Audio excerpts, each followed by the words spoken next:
Inglis. I'm a business development consultant with Manulife Bank. Today I'm going to share with you 3 of the most common reasons financial advisors work with Manulife Bank.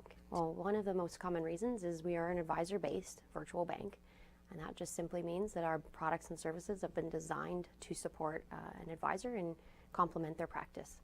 Being a virtual bank allows us to create products that support your client and save money and more cost effective for them in the end. You can actually pay off debt faster, you can collect interest on a checking account, or we can design something specific for your client's financial plan. The second point would be it allows you to see a holistic view of your client's entire portfolio. This provides you the opportunity to provide recommendations that are fully protecting them and preparing them for their future. And in addition to that, it actually builds a fence around them as well. How many times have you walked into a bank and asked for a bank draft and were asked about TFSA or RSP money? This money should be managed by you, and you are the expert to manage that money. So let's keep them out of the big banks. In addition to that, how can we honestly provide a recommendation when we don't know their whole view, when we don't know their debt side? How do we know they're fully protected? In most cases, when you provide a recommendation, you're getting additional business, and you're also building that fence around the same client.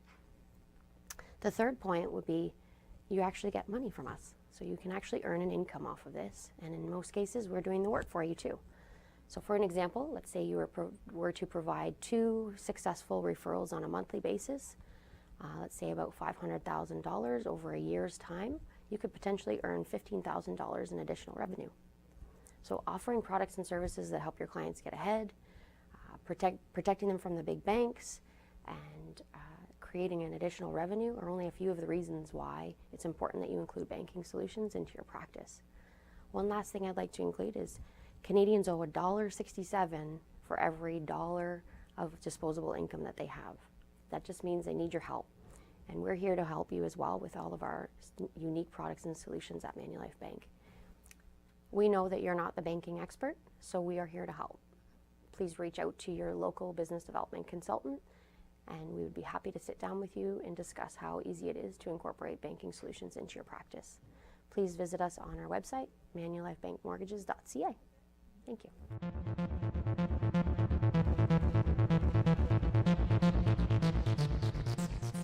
So I've got 5 kind of key questions that I hear on a regular basis that we'd like to get your perspective on. Cool with that? All right. Okay, so question number 1. Advisors need to focus on their core product offerings, such as investments or insurance, and not spread themselves too thin in areas where they're not experts, such as banking. Would you agree with that?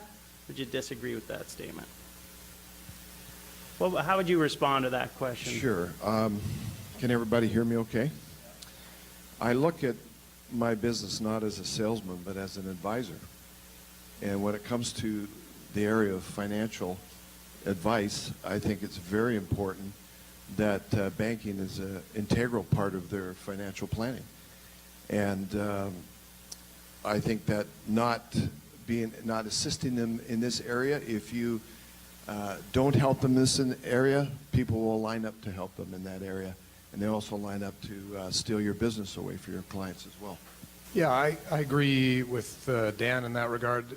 I often talk with my clients about going to what I call the Google Earth satellite level view of them before we get started, and taking into account things that they have that aren't really going to change. And so what I'm trying to do is provide a holistic viewpoint for clients, and most of them are resident in Canada. They have human capital in Canada. They contribute to the CPP. They have entitlements to OAS. They might have a defined benefit plan.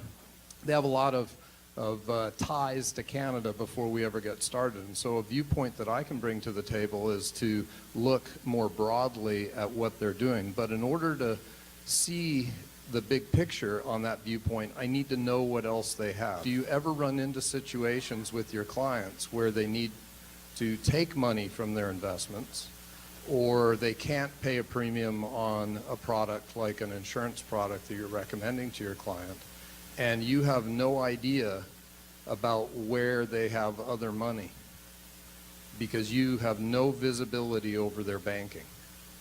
And so for me, in my practice, I need visibility on that banking. And if I have visibility on that banking, I have solutions that I can go to deal with the other tools that they need. I can see that they have money in the bank for funding a current contribution to an RSP, a TFSA, an insurance policy. I know that they have a buffer for life's events. So one key thing is, you know, life at some point in time is going to zig, and their investment portfolio that you're doing with them is zagging, and it's not a great time to fund the zig out of the zag. And as a result, you need a buffer in between. You need something to go to get that money. What better thing than having a huge home equity line of credit that's available that only has a cost to access when and if they need it, so that you can have their portfolio fully invested in things that are more productive rather than have a bunch of cash sitting on the sideline.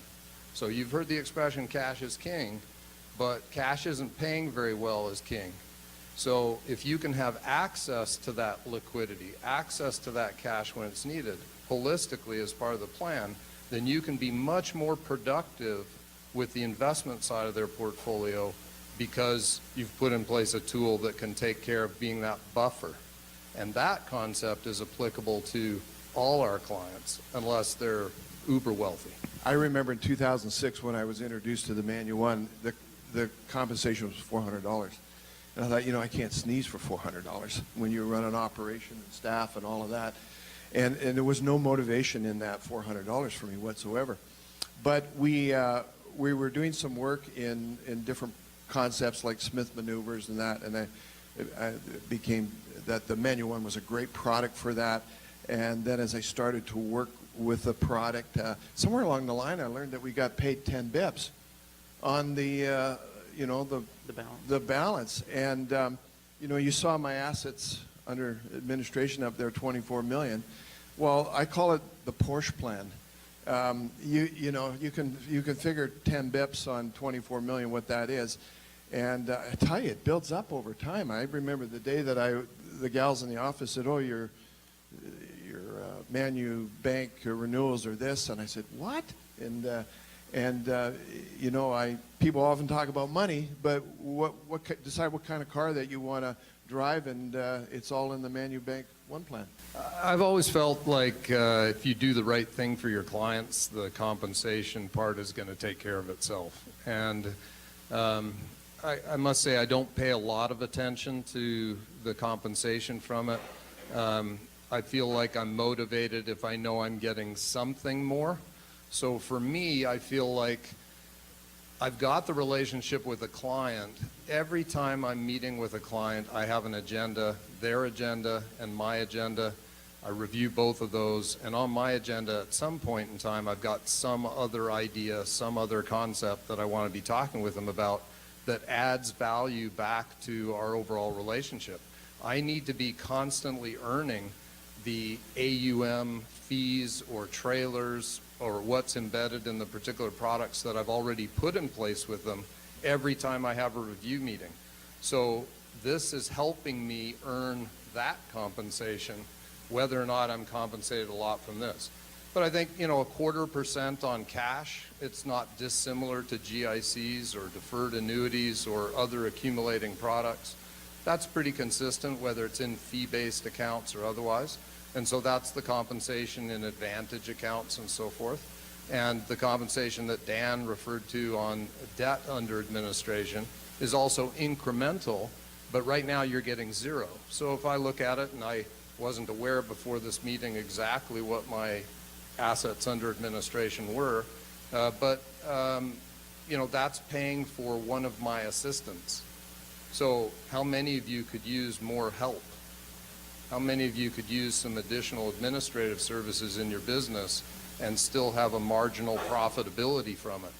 So I just hired our newest assistant this last May after 5 years of mentoring her through university as a summer student, but right now her salary's totally being compensated by that, and it'll be compensated by that probably for the next 4 or 5 years, and if that keeps growing, it might be compensated for a long time for that particular individual. So that can be good for business. Yes, sir. Here, this tool is opening up the flexibilities of other tools that you have in addition to the flexibilities in the tool itself. So it's an amazing tool that enables you to get the most out of other things that the client has as well that you're providing, and remove some of the uncertainties of the other tools that you're providing, especially if you're trying to have them commit to premium streams. If they're a business owner, you need flexibility to adapt to life's uncertainties, and this is it.